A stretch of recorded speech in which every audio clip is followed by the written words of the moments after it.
पुराने दिन की कहानी। बचपन की यादें हमेशा दिल को छू जाती हैं। एक ऐसा ही समय था जब मैं अपने दादा दादी के घर गर्मियों की छुट्टियों में जाता था। उनका घर एक छोटे से गांव में था, जहां हर जगह हरी भरी खेतें, नदियां और खुला आसमान था।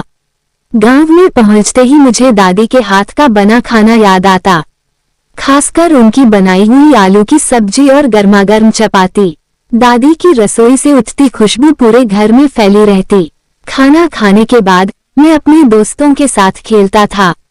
हम अक्सर गांव के तालाब के पास जाकर पानी में कूदते थे और मछलियां पकड़ने की कोशिश करते थे। गांव के पास एक बड़ा बाग था, जहां आम, लीची और अमरूद के पेड़ थे।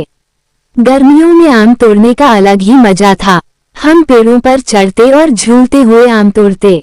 कई बार गिर भी जाते, लेकिन कोई परवाह नहीं होती थी।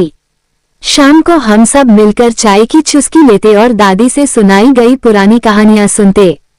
उनकी कहानियां कभी कभी मुझे रुला देती थीं और कभी हंसाती थीं। हर कहानी में एक सीख होती थी, जो जीवन के सफर में काम आती। इन यादों के साथ साथ गांव के मेले की भी बातें होती थीं।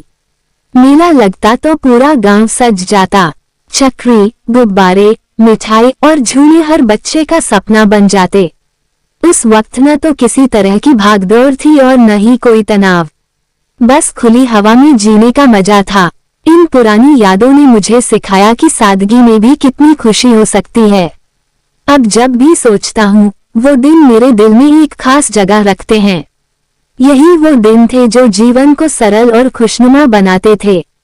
इस तरह बचपन की ये कहानियां मुझे हमेशा याद रहती हैं और हर बार जब मैं उन्हें सोचता हूँ, एक नई ऊर्जा का अनुभव करता हूँ।